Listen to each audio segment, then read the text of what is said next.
பல துறை விஞ்ஞானிகள் இந்த உலகம் எப்படி தோன்றியது, அணு எப்படி தோன்றியது, உலகம் எப்படி இயங்கிக் கொண்டிருக்கிறது, இது எப்படி முடியும் என்றெல்லாம் நீண்ட காலமாக ஆராய்ச்சி செய்து கொண்டிருக்கின்றார்கள்.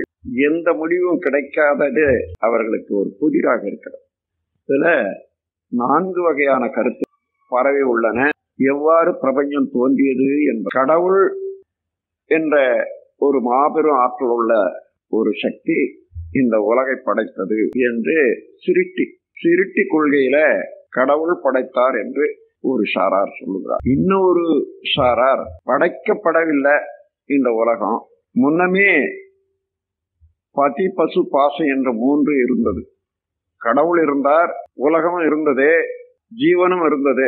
இந்த 3மே அனாதியான பொருட்கள் தான், அதுவே தான் இப்பொழுது இயங்கிக் கொண்டிருக்கிறது என்று அப்படி ஒரு கொள்கை. 3வது, கடவுளே சக்தியாகி நுண்ணிய துகளாக ஆகாசம் என்ற பௌதீக பொருளாகி அது இணைந்து காற்றாகி கனலாகி நீராகி நிலமாகி பல அண்டங்களாகி அந்த அண்டங்களிலே பஞ்சபூத சேர்க்கையினால எங்க உணர்ச்சிகள் வந்ததோ ஜீவனாகி அது ஓரறிவில் இருந்த 6 அறிவு வரையில கருவியின் வளர்ச்சிக்கு ஏற்ப உருவ பேதங்கள் கொண்டு இயங்கிக் கொண்டிருக்கிறது என்பது மற்றொரு சாரார். இதற்கு பரிணாம கொள்கைன்னு பேர். இன்னும் ஒரு சாரார் இதற்கு வேறொன்று அதுக்கு ஆதரவு இல்லை, மனம்னா இந்த பிரபஞ்சத்தை சிருஷ்டிக்குது, மனித மனம் எண்ணி பார்க்குது, எப்படி வந்தது அப்படி வந்தது அப்படி வந்தது. எந்த பொருள் தோற்றமும் கூட இந்த கை இருக்கிறதுனால தொடு உணர்வு இருக்கிறதுனால ஒரு பொருளை தொட்டு ஓஹோ இது இடிக்குது இந்த பொருள்னுட்டு சொல்லுது. அதே போல கண்ணு காது மூக்கு என்ற அந்த 5 புலன்களும் கழிச்சிட்டு பார்த்தீங்கன்னா என்ன இருக்குது இந்த உலகம்? ஒன்றுமே இல்லை. அப்போ மனம்தான் புலன்களை கொண்டு இந்த பிரபஞ்சத்தை சிருஷ்டி பண்ணி கொண்டு அதுவே எண்ணங்களாக அதை தொடர்ந்து மெயின்டைன் பண்ணுது, நிர்வாகம் பண்ணிட்டு வருது. அப்படி ஒரு சாரார். விஞ்ஞான அறிவை கொண்டு அவர்கள் என்ன யோகம் கொள்ளுகிறார்கள் என்றால், முதல்ல ஏதோ ஒரு பெரிய ஆற்றல் மிக்க ஒரு பெரிய பொருள் திடீர் பெற்று இருந்தது, திடீர்னு படாருன்னு வெடிச்சது, சிதறியது, பல ஆயிரம் பல கோடி துண்டுகளாக சிதறி அது ஆங்காங்கு அதுதான் இன்னைக்கு பிரபஞ்சமாக பல கோள்களாக பல சூரியன்களாக இந்த பிரபஞ்சமாக இயங்கிக் கொண்டிருக்கிறது என்பது ஒரு சாரார். இது உங்கள அநேகமா ஒருத்தர் சில இதை தெரிஞ்சிருப்பீங்க. இத்தனை விதமான கொள்கைகள் இந்த பிரபஞ்ச உற்பத்தியில் இருக்கு. அதனால சிந்திக்க போறவங்க இதுவா அதுவா இதுவா அதுவான்னு குழப்பம். ஆனால் அறிவிலே மேல் நோக்கி செல்லும் போது இவர்களுக்கெல்லாம் விடை கிடைச்சிடும். என்ன விடை?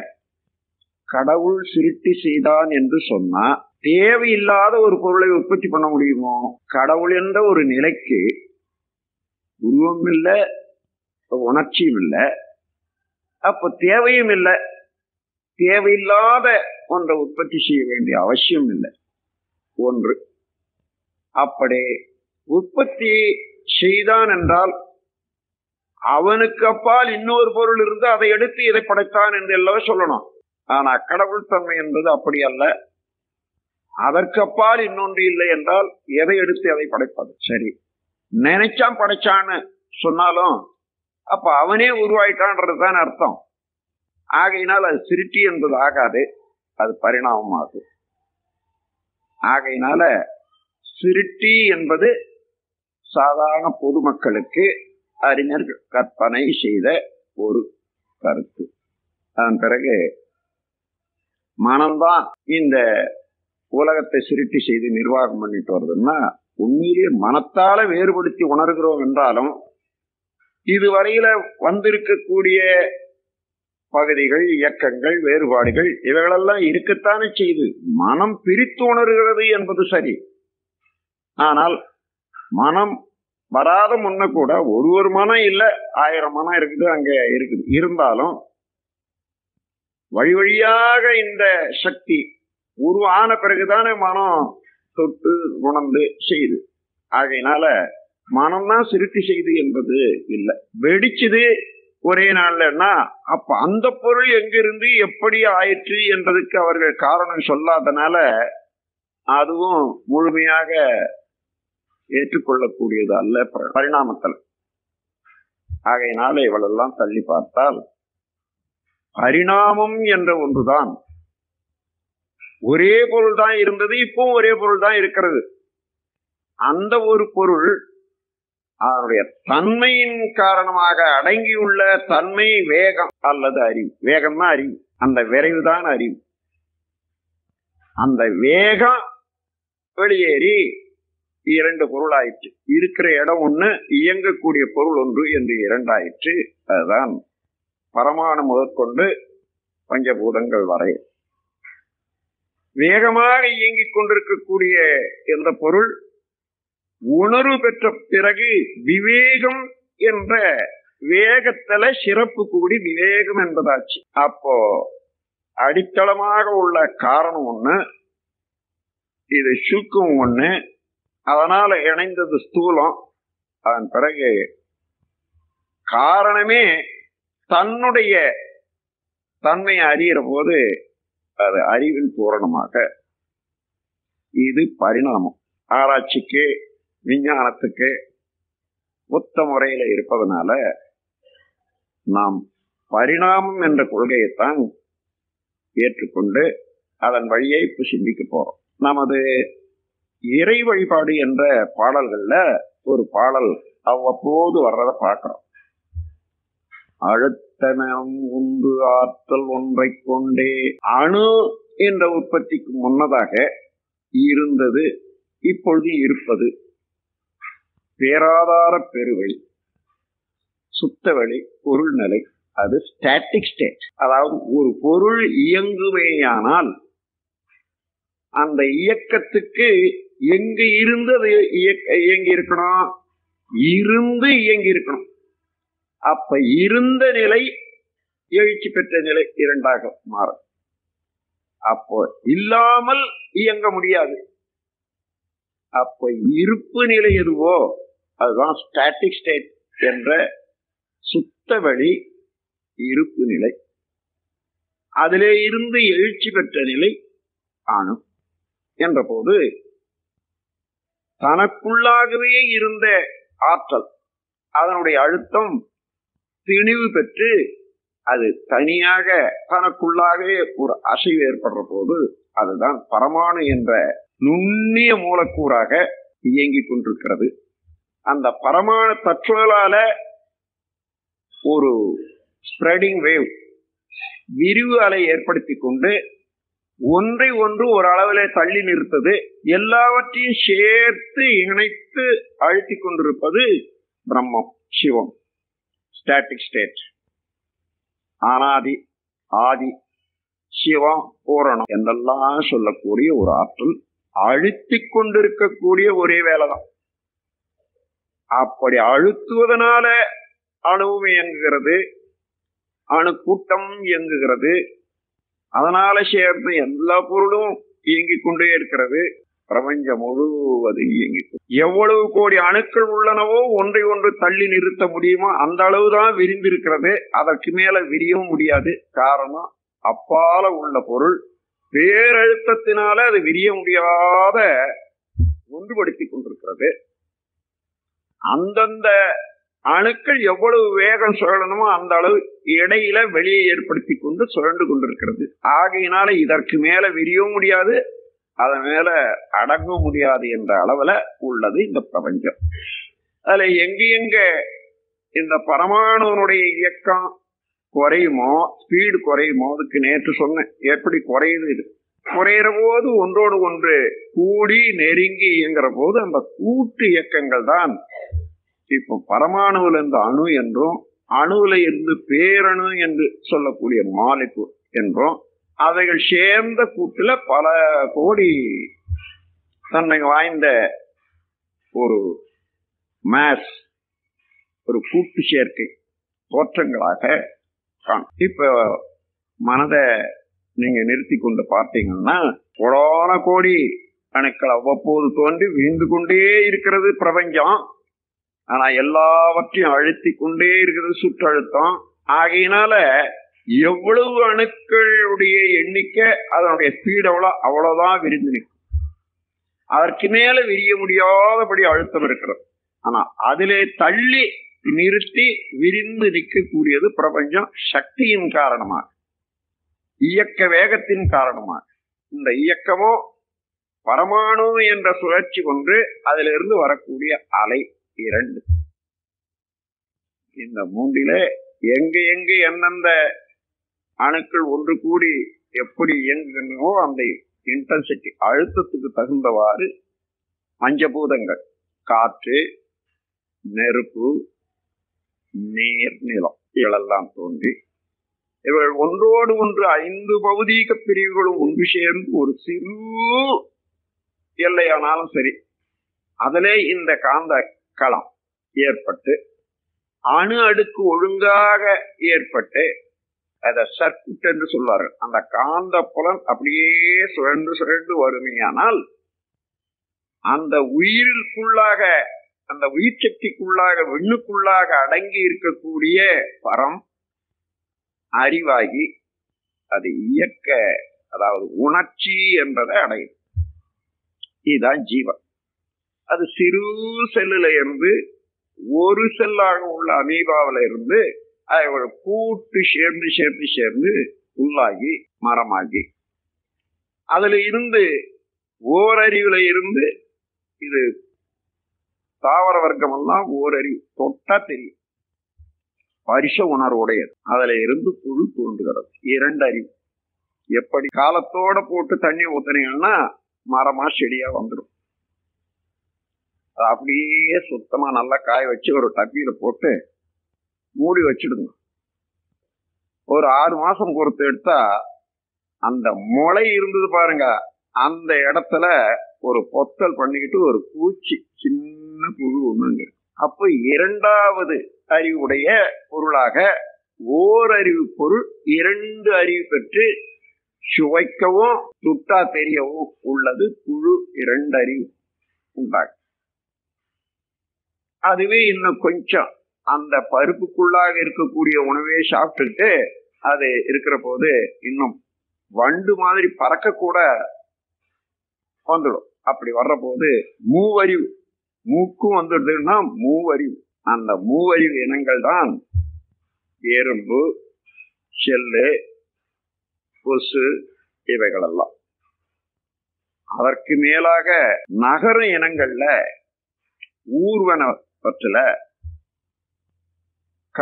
கண்ணு வந்துடுது, இன்னும் காது வரல என்ற அளவுக்கு இருக்கக்கூடியது 4 அறிவு. பாம்புக்கு 4 அறிவு தான். ஆனா அதுக்கு செவி இல்லை. கண்ணையே கண் மூலமாகவே சப்தத்தையும் உணரக்கூடிய ஆற்றல் அதுக்கு இருக்கிறதுனால பாம்புக்கு கட்செவி என்று ஒரு பெயர் உண்டு. கண்ணையே செவியாக பயன்படுத்திக் கொள்ளக்கூடிய ஆற்றல் பெற்ற ஒரு ஜீவன். அதன் பிறகு செவியும் வந்து விட்டதுன்னா ஊர்வனவற்றில அப்பொழுதுதான் ஐயறிவு இனங்கள் உயிரினம் என்று சொல்லும். அதற்கு மேலாக உயர்ந்து நட வருது. அதன் பிறகு சாதாரண கால்நடைகள், குரங்கு, எழுந்து நிற்கிற போது வாலில்லா குரங்கு. அந்த வாலில்லா குரங்கோடு ஏதோ மற்றொரு இனம் கெனபாலிக் ஸ்பெசியாக இருக்கணும். அந்த மாதிரி 2 ஒன்று கூடி முதல் ஒரு மனித தோற்றம்.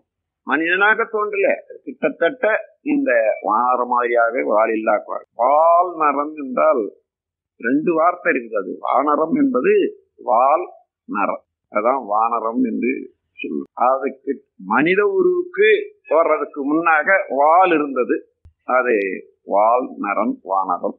அதே வானரம் மீண்டும் தன் இனத்தோடு சேர்ந்து மனித குடும்பங்கள் வளர்ந்து அது கனிபாலிக் ஸ்பெசியில இருந்து கிராஸ் ஆகி தோன்றியிருக்கும் என்றதுக்கு காரணம் என்னன்னா, ஆதிகால மனிதன் வாழ்க்கையை எங்க எடுத்து பார்த்தாலும் மனிதனே மனிதன் அடிச்சு சாப்பிடுற அளவுக்கு மனிதனே மனிதன் உண்ணக்கூடிய அளவுக்கு அந்த கனிபாலிசம் மனிதனை தொடர்ந்து வந்திருக்கிறத பார்க்கணும். நீண்ட காலமாக புராணங்கள்ல கூட மனிதன் உண்ட கதைகளை நம்ம பார்க்க. ஒரு கர்த்தா ஒரு இலக்கியத்தை சிருஷ்டிக்கிறான்னு சொன்னா கதை கற்பனையாக இருக்கலாம். ஆனால் அந்த காலத்துல நடைபெறக்கூடிய பண்பாடு எதுவோ அதை அடிப்படையாக கொண்டு அதற்கு மேல என்ன மாதிரி பண்பாடு உருவாக வேண்டுமோ அதையும் தன்னுடைய அறிவினால செலுத்தி எழுதுவதுதான் காவியங்கள். அதை இலக்கியம் என்று சொல்வோம். இலக்கணம் என்று சொன்னா மொழிக்கு ஒழுக்கம் என்பது, வாழ்க்கைக்கு ஒழுக்கம் கூறுவது இலக்கியம். மொழிக்கு ஒழுக்கம் காட்டுவது இலக்கணம். வாழ்க்கைக்கு ஒழுக்கத்தை காட்டுவதனால இலக்கியம் என்று பேர். அப்புறம் மனிதன் வந்தான். எத்தனையோ கோடி ஆண்டுகளாய் அதற்கு முன்னதாக இந்த உலகம் தோன்றியதே. இப்ப இருக்கிற முறையிலேயே இந்த உலகம் இருந்திருக்குமா? இல்லை. அதை இப்ப விளக்க போற. அப்படி ஒரு நீரே அதிகமாக இருந்து நிலம் கொஞ்சமாக இருந்து அதன் பிறகு நிலத்தின் மையத்தில் ஏற்பட்ட வெப்பத்தினால வல்கனோ எரிமலைகள் போல மேல கொஞ்சமா வந்து மேல தூக்கி அடிச்சு ஆறி போன அதுதான் மலை. அதன் பிறகு மழை பெய்து பெய்து பெய்து மலை கரைந்து காடாயிற்று. அந்த மலை கரைந்த மண்ணு தான் காடுகள். இன்னும் மெல்லிய கரைவு அது மண்ணாயிடுச்சு. அதுதான் மருத நிலம். இப்பொழுது ஐவகை நிலம் பேசுறமே. அது மலை முதல்ல தோன்றியது மலை, அது குறிஞ்சி. அதற்கு அடுத்தது முல்லை, அது காடு என்று சொல்றோம். அதற்கடுத்தது மருதம், விளை நிலம். இப்பொழுது நாம் உபயோகப்படுத்தக்கூடிய விளை நிலங்கள். நெய்தல் என்றால் கடற்கரை ஓரமாக இருக்கக்கூடிய இடங்கள் எல்லாம், கடலை அடுத்த கடற்கரை ஓரமெல்லாம் நெய்தல் நிலங்கள். பாலை என்பது அந்த கடலுக்கு மத்தியில இருந்தா போல இருந்து உள்ளிருந்து வரக்கூடிய திணிவு அப்படியே மேல ஆயிரக்கணக்கான மைலுக்கு அப்படியே தூக்கிடும். மேலையும் 1 மைல் தூரம் 2 மைல் தூரம் தூக்கிடும், அகலமும் ஆயிடும். அப்படி வந்தது பாலை என்று சொல்லுது. அதாவது அந்த மணலோட அடியில் இருக்கக்கூடிய மணலோ கல்லோ அதுல உள்ள டெபாசிட், அதுக்குள்ள ஜீவன்கள் எல்லாமே வந்து வெளியே வந்துட்ட பிறகு அதுதான் டெசர்ட் என்று சொல்வார்கள் ஆங்கிலத்துல, பாலைவனம். ஆக இந்த ஐவகை நிலமும் இவ்வாறு தோன்றி குறிஞ்சி, முல்லை, மருதம், நெய்தல், பாலை. இப்ப அங்காங்கு வாழ்ந்த மக்கள், குறிஞ்சி நிலத்துல வாழ்ந்தவர்கள் அதாவது காட்டு மிராண்டிகளாகவும், இப்பொழுது மலைக்கா ஜாதியாக இருக்கக்கூடிய அசலா இருக்கக்கூடியவங்க அந்த குறிஞ்சி மலையில இருந்தவர்கள். அங்கிருந்து இறங்கி வந்த பிறகு முல்லை காடு, அதுல என்ன அப்புறம் ஆடு மாடுகளை வளர்த்து அதன் மூலமாக வாழ்ந்தார்கள். அதன் பிறகு பயிர் செய்ய ஆரம்பிச்சாங்கன்னு பார்த்தா, இந்த பயிர் செய்யக்கூடிய நிலங்களுக்கும் குறிஞ்சிக்கும் மத்தியில் இருக்குது பாருங்க, ஆடு மாடு மேய்த்து வாழக்கூடிய மக்களுக்கு இடையறு என்ற பெயர் வந்தது தமிழ்ல. இடையில உள்ள நிலத்துல வாழ்ந்ததுனால இடையர்கள் எனப்பட்டார். அது மாதிரி பள்ளத்துல இருக்கிறவர்கள் பள்ளர், மேட்டுல இருக்கிறவங்க மேட்டுக்குடிகள், இப்படி எல்லாம் பலவாறாக வந்தது. ஒரே ஒரு குடும்பத்தை சேர்ந்தவங்க தான் மொத்த பேரும். அதெல்லாம் மறந்துட்டு, அதாவது இப்ப கூட தென்னாட்டுல நான் அடிக்கடி அங்க போயிருந்த முன்னெல்லாம் பாளையங்கோட்டையில சில இஸ்லாமிய குடும்பங்கள் எனக்கு ரொம்ப பழக்கம். அவர் சொல்லுவாரு, இங்க என்னங்க, எங்க அப்பா வந்து முஸ்லீம், எங்க தாத்தா யாருன்னு உங்களுக்கு தெரியுமா? எங்க அப்பா வந்து முஸ்லீம், எங்க தாத்தா வந்து முதலியாருங்க. அப்புறம் ஒரு பத்திரம் எடுத்து காட்டுறார். இன்ன தமிழ் பெயருடைய இன்னாருடைய, இந்த முதலியாருடைய மகன் இன்னாரே அப்துல் ரஹ்மான் இன்னாருக்கு எழுதி கொடுத்த இதுன்னுட்டு இன்னைக்கு பத்திரங்கள் இருக்குதுங்க அங்க.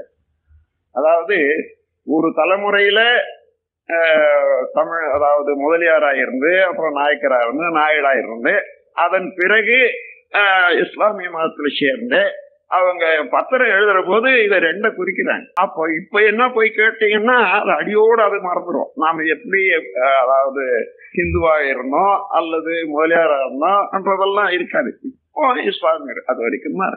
அதே போலதான் நாம் எல்லாரும் வேறு வேறு வேறு வேறாக நினைக்கிறோம்.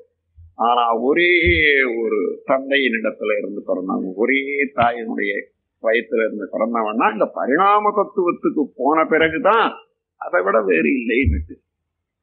இந்த மனித உற்பத்தியை பற்றி நம்ம நாட்டுல வாழ்ந்த பெரியார்கள் தத்துவத்தை நினைக்காத இல்லை, தெரியாத இல்லை. வைணவ பெரியார்கள் வந்த காலத்துல எப்படித்தான் இந்த உலகம் தோன்றி இருக்க முடியும் என்று கண்டாங்க. அவரை கண்ட காட்சி தான் தசாவதாரம் என்று. முதல்ல என்ன இருந்தது? தண்ணி தான் இருந்தது.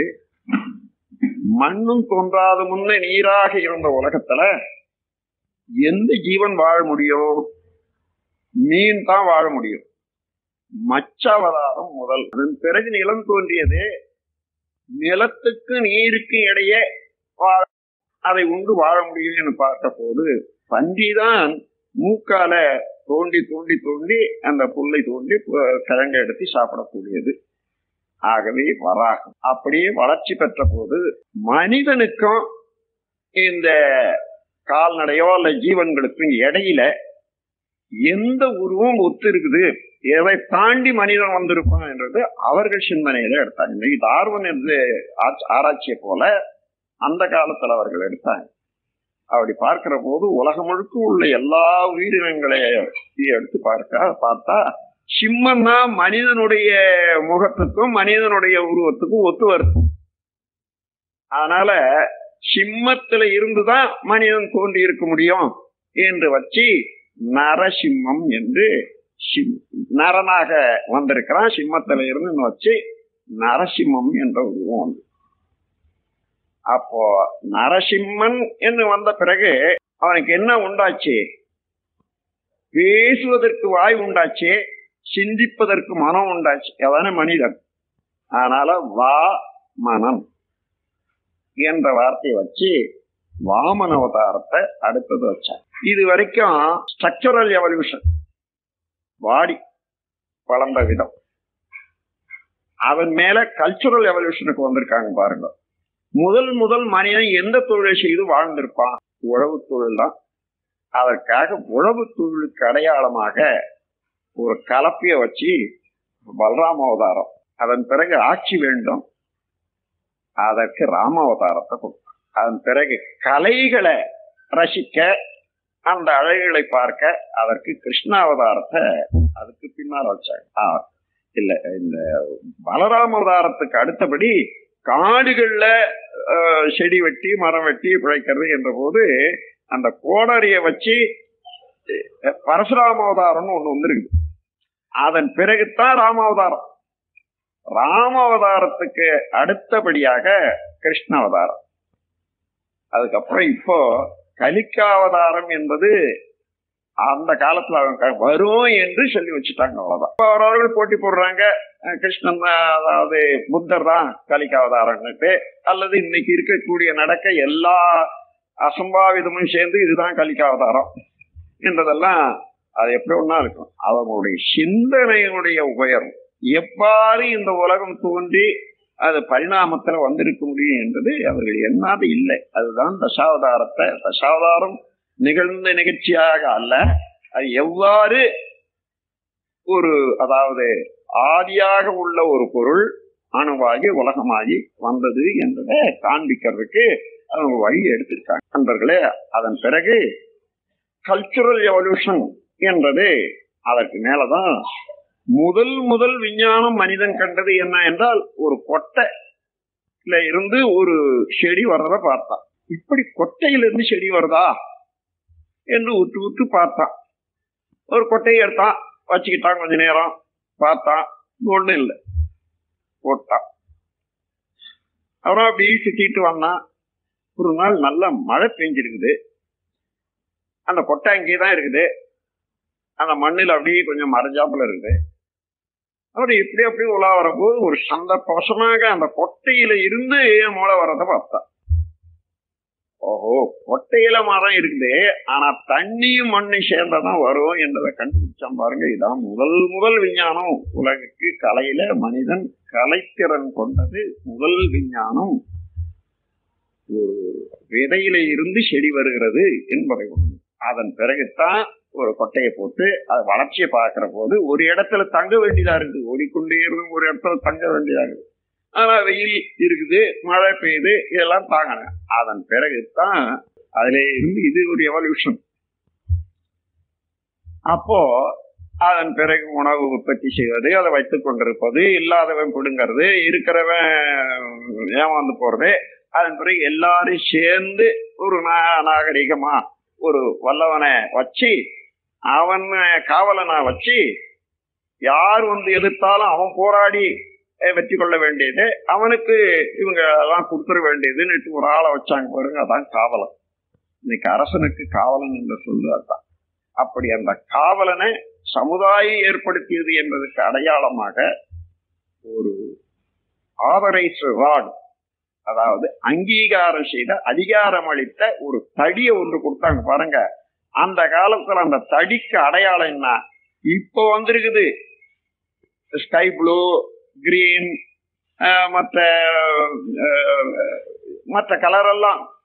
அந்த காலத்துல இருந்து சிவப்பு கலர், கருப்பு கலர் தான் அதிகமாக மக்களுக்கு தெரியும்.